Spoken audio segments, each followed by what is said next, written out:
We have chosen to omit names or use sound effects in this production because the individuals discussed have not been formally arrested, charged, or accused of wrongdoing in the death of Carol Rofstad. The Normal Police Department declined to participate in this podcast. August 21st, 1973. Bloomington Panagraph, page 5. A 23-year-old Bloomington woman was beaten early Monday morning with a 3-inch limb in the 500 block of North Lee Street, according to a report received by Bloomington police. She told police she was walking from the Red Lion Inn to a friend's residence on North College Street about 12:30 a.m. when she noticed a man following her. She told police he hit her with the limb and knocked her to the ground before running when she screamed.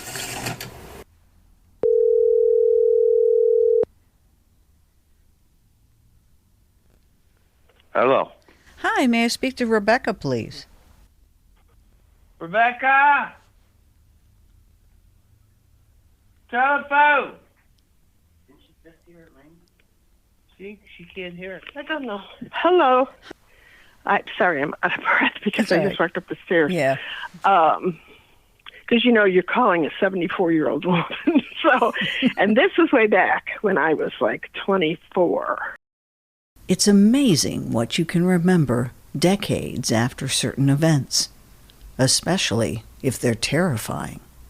I had a bad experience with some guy in my class, and I really felt it was him who was after me. But the person came down, and I heard footsteps behind me. And so then I crossed I had been walking on the sidewalk kind of with a tree cover that was covering the street lights. And so I went, well, I better walk where it's light. So I went into the middle of the street, and I'm walking up the street, and then all of a sudden I hear these footsteps start running, and I'm like, well, hell, if he's running, something must be chasing him. What the heck's going on? I turn around, and when I turn around, the guy was right behind me with a tree limb as thick as a man's arm. He had it raised over my head like he was going to bash me with it.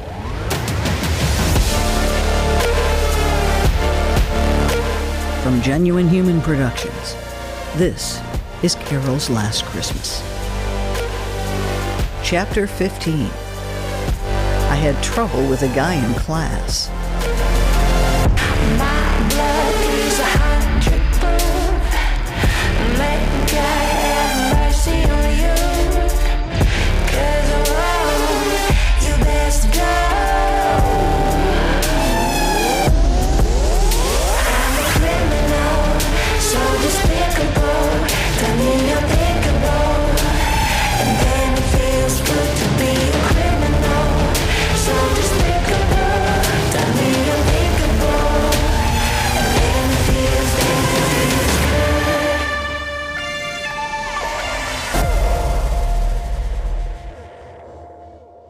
A young woman walking alone at night. She'd been to a local bar. A guy grabs a tree limb and turns it into a weapon.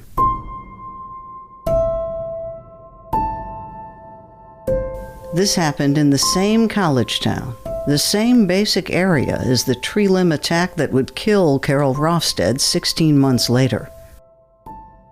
By now you've heard our expert, George Seibel, say it time and again. He doesn't believe in coincidence. So what should we make of this story?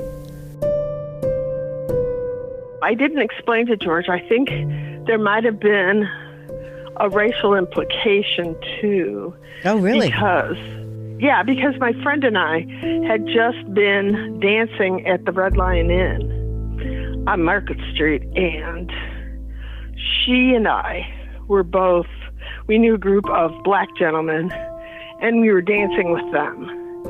And when we left, she left before me because she has a child, and she was going to relieve her babysitter. So that's why I wound up walking. I was walking to her house to catch up with her.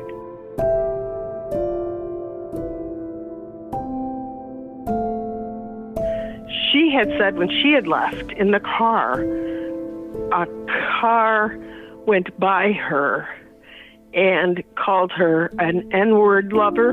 You know what I'm saying? Mm-hmm. And so it really freaked her out. And so I don't know if that was connected or not, because I didn't know about that when I was walking. Right. That had happened.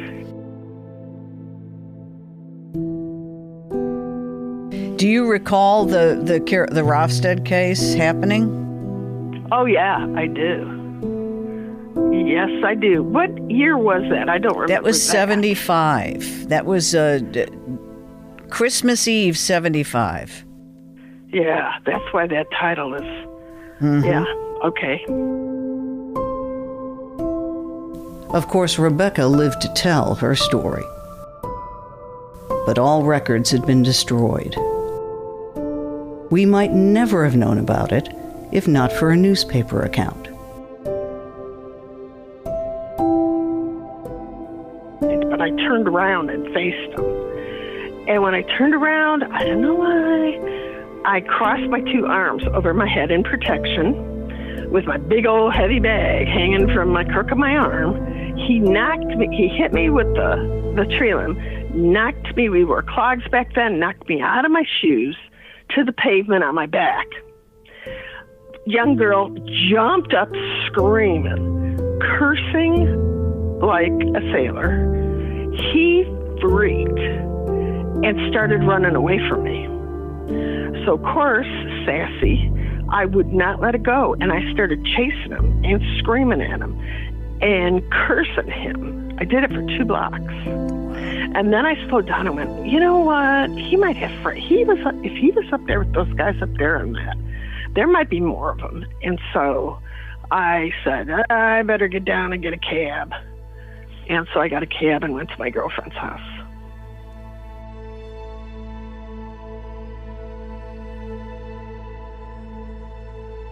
The next day, I was married, remember? And my husband was like, you have to go to the cops and report this. And I went, yeah, so they can patrol the area. I don't want it to happen to someone else, blah, blah, blah. Good intentions. I go down there to the cop shop and I tell them my story. And I said, but I don't want my name or address or anything. They said, oh, too bad. So what happened was my story was in the newspaper.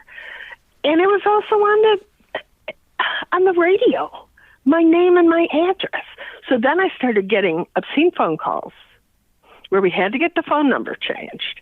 I mean, it was a real big deal. It was a hassle. Yeah. And I had PTSD badly. I couldn't have anyone behind me. And so that was basically it. And someone explained to me it could have been somebody that was in one of my classes that I, had rebuffed and didn't even know, although there was this guy, and I think it was him. And I would see him on campus, and I would give him the stink eye, and he would act real afraid. Of course, I was pretty sassy, and so I freaked him out, I think. But see, I think it was him. And when he mentioned, see, I know that name. But I do not think that was the guy in my class. But I am trying to place where I know that name from. And the only thing I'm coming up with, I remember studying math with and I think his family was involved in one of the taverns that is the copy shop now in downtown Bloomington. I think his family was involved with that. But his last name was we just looked him up on, I don't know what. We looked him up on something according to his name on one of the sites. And the only one with lighter colored hair turned out to be somebody that I didn't even recognize. I think he didn't look at all like... Yeah. Like I was thinking of this person was a smaller person, not a big, large person, but a smaller person. When I went and gave my statement to the Bloomington cops, nobody ever questioned me about it. Nobody called.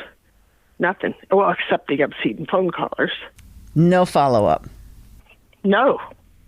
Mm-mm. Which I thought was kind of interesting, seeing they bandied about my name everywhere.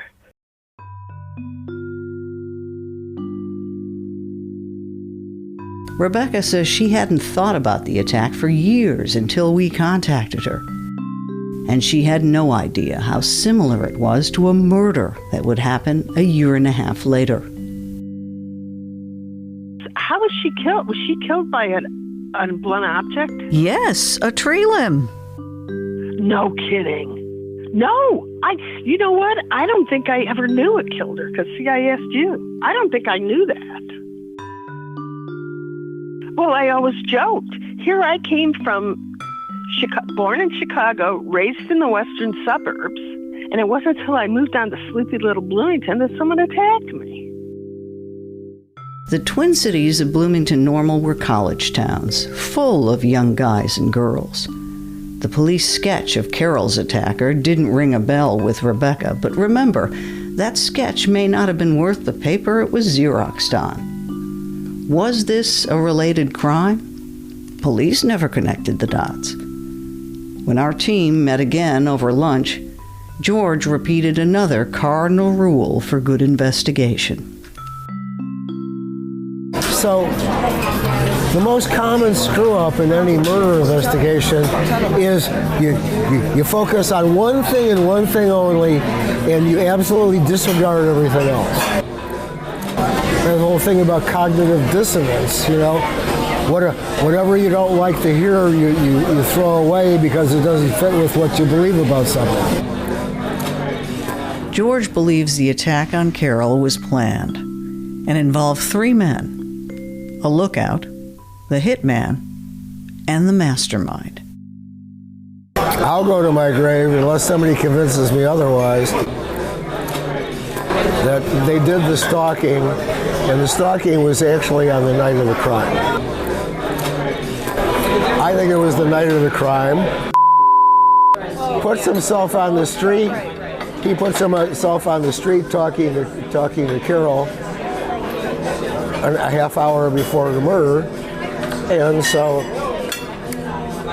he gives the high sign, and the other guys are standing out in front of the dope house. Comes along to watch. Is not far away to watch to make sure it was done, and does the deed. It's perfect. When called me, he said a girl that he was dating casually lived right across the street on Fell Street. But that sorry he didn't remember the name. If I hadn't agreed to take time out at the request of the state's attorney, within 24 hours I would have had the name of the woman. And I'll still find the name of the woman, knowing what we know.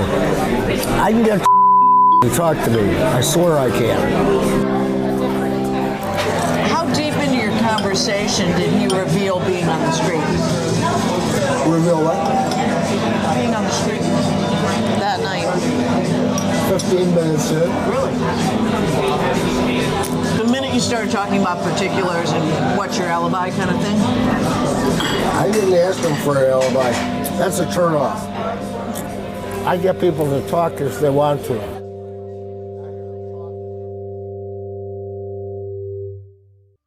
Presented with little to no interruption, Carol's Last Christmas has been an expensive endeavor. If you enjoy our work, please consider making a donation to help. Visit patreon.com/Carol's Last Christmas. Do puzzles with missing pieces become more complicated after time? Or is there a new way to look at a bigger picture? Our longtime listeners will recall at least 5 instances we've uncovered where unknown men attacked young women on or near the ISU campus. You just heard from Rebecca, followed home from the Red Lion and hit with a piece of wood in August of 1973. The fact that I walked was because There wasn't that much crime in Bloomington then. Or normal, for that matter. A year later, July of 1974, Carol Rofstad was attacked for the first time in her Delta Zeta room on Fell Street. Her nose was broken, and the intruder snipped the phone line. She was in a pink, like Teddy. Her face was all bloodied. She said, he hit me into the dresser. He just threw me into the dresser. And I think it was Jackie, the president of the sorority, tried to call the police, and all the telephone wires had been cut. Another year and a half goes by, and Carol is targeted again. Followed home from a bar and beaten with a piece of wood, left for dead just days before Christmas 1975. It was so sad. After she died, I got a Christmas card from her.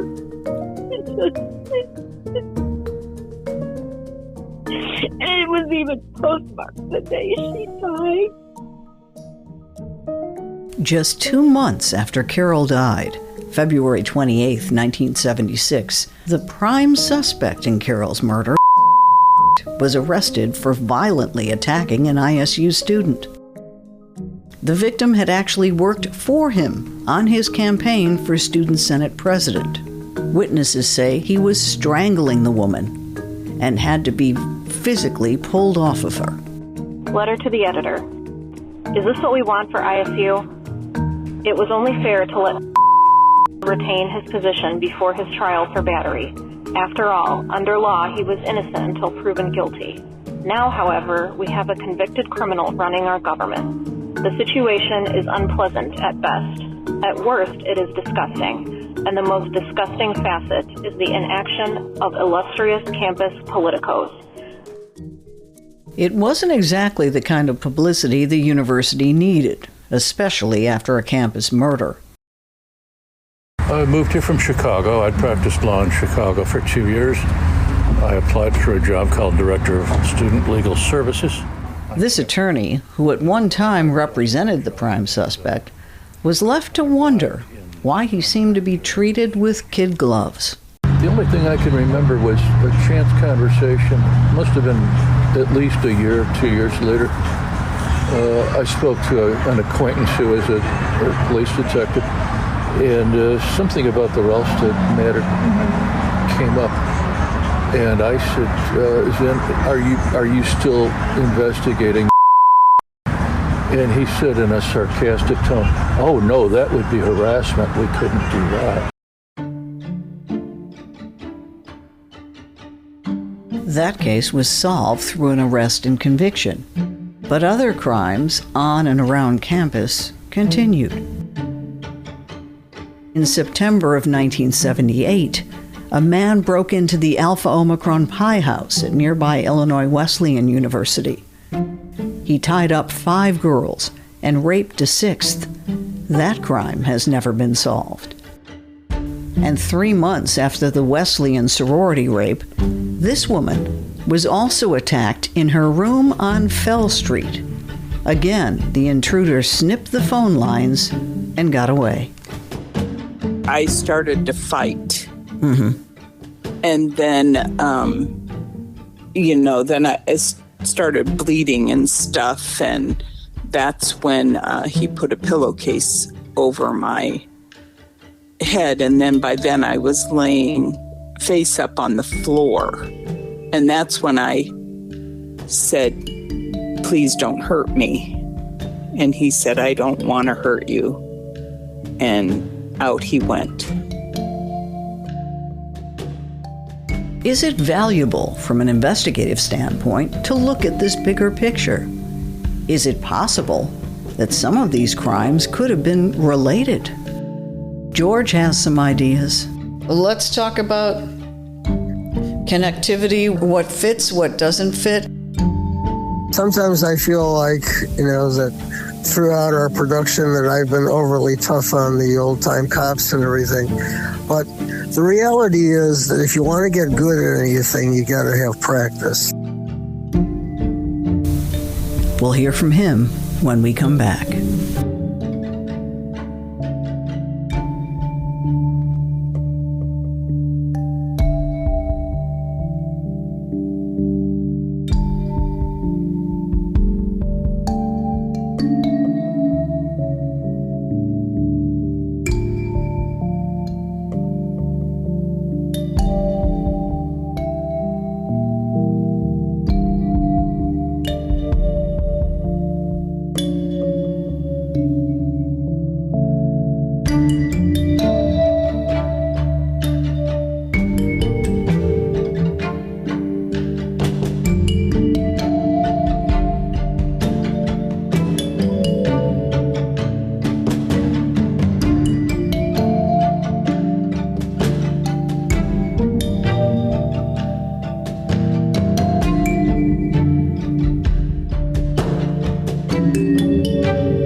I graduated from the police academy in the late in August of 1969, and where I worked in the gang-ridden South Side, we were the only police district in Chicago that was all one-officer cars.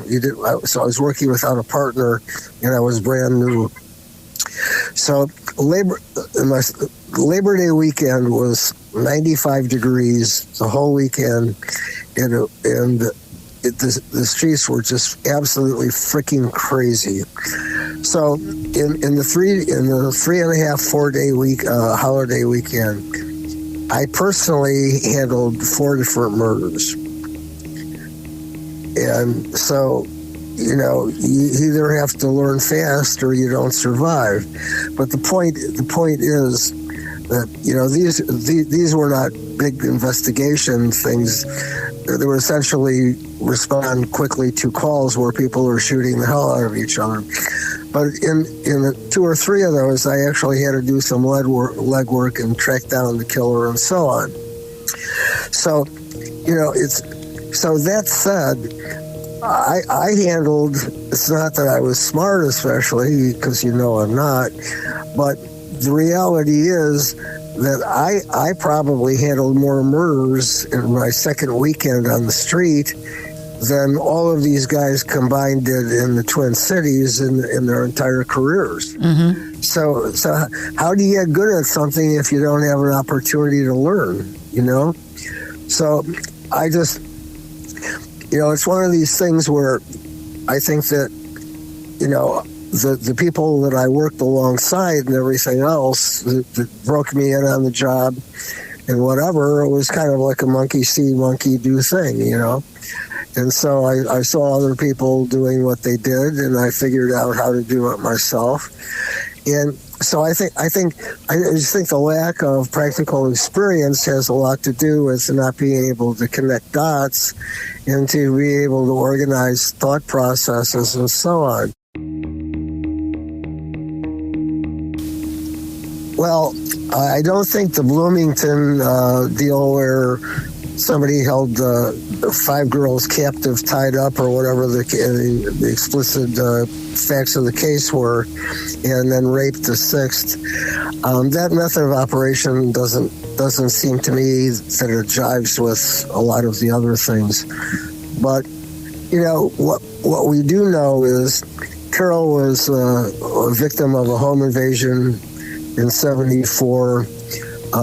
Rebecca was followed and attacked on the street a year before that, and then Carol was attacked and killed, and then there was the other woman. What was it, in '77? Was also a victim on Fell Street. What we absolutely positively know is that was a stone raging maniac who had this problem with women generally, and at the same time, apparently from what we've been told by many sources, lusted after women, particularly blonde-haired women. And there was also the other issue with him as to whether or not he was able to perform sexually with women. So that said, it's not a mistake at all that Pamela was attacked 6 weeks after Carol was attacked and died by and if it hadn't been for being with him and pulling him off of Pamela, she told me when I first spoke to her that she had no question in her mind that if he hadn't pulled her off. First, he punched her repeatedly, punched her in the face, which is not a nice thing to do to anybody, much less a female. Knocked her to the ground, and then began choking her. And she was very graphic. She said that at that moment when she was being choked on the ground, that she was saying goodbye to her mother because she was absolutely sure that she was going to be killed. So we know that he had that in him. And so I do think that had a hand in all of the other ones except the Illinois Wesleyan deal that we talked about earlier with involving 6 different women.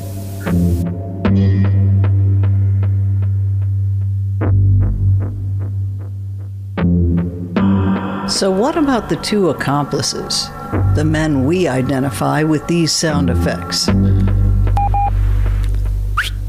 How, if at all, were they involved? My theory is that, there were 3 people involved in Carol's actual attack that caused her death. I didn't explain to George. I think there might have been a racial implication.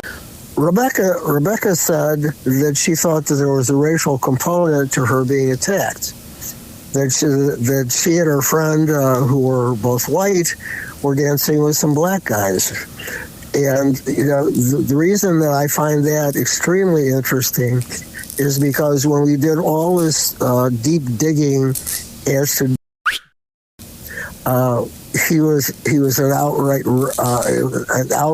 bigot and an absolute redneck, if you forgive the term. And so, in my world, if I was a betting person, I would say that he was there. There's that the 2 of them were at the Red Lion, and that there was some outrage attached to the fact that these girls that they probably tried to hit on and scared off were dancing with some black people who are probably pretty nice people or whatever. But wasn't there also something that Rebecca said that she was told later that as her companion drove off, a second guy screamed at her and called her an lover? Yes. That person very well might have been. And as for the other suspect, who is still alive, he was at one point willing, if not eager, to talk. A refresher, if anybody's going to listen to this episode and hasn't followed us right along, at one point, the police went to Tennessee to check out because his longtime girlfriend, later wife, said that he came home on the night of the crime full of blood and sweat. They went down to Tennessee. They talked to him. He agreed to take a polygraph test. He failed the test miserably, and so he was afraid that he was going to get charged with the crime, and so he wanted to cut a deal.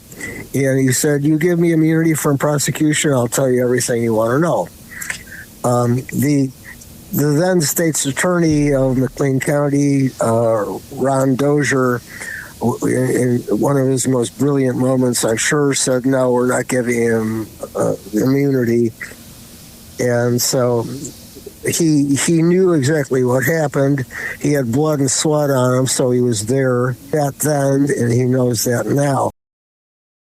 If he knew what happened when the police talked to him 30 years ago, he certainly still knows what happened. He could solve the case in 20 minutes, but he is not the kind of dude that's going to tell anything at all out of the goodness of his heart or from a bad conscience. The only way that he would do that is if he was absolutely afraid that he was going to take a fall on this murder if he didn't tell the truth about the person that actually did the killing and orchestrated the killing.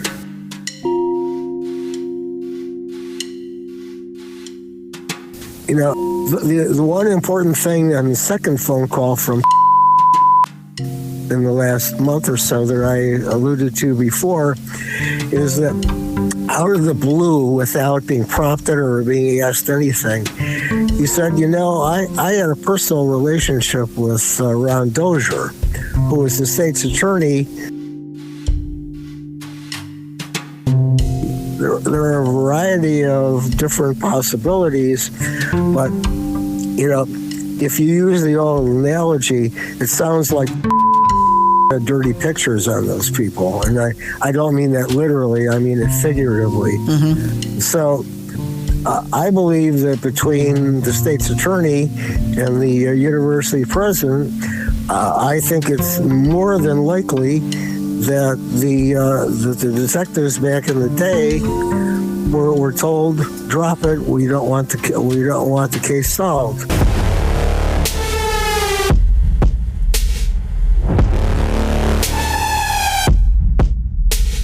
Next time on Carol's Last Christmas, a deep dive into suspect number 3. We'll talk to those who knew him best. Please leave your message for...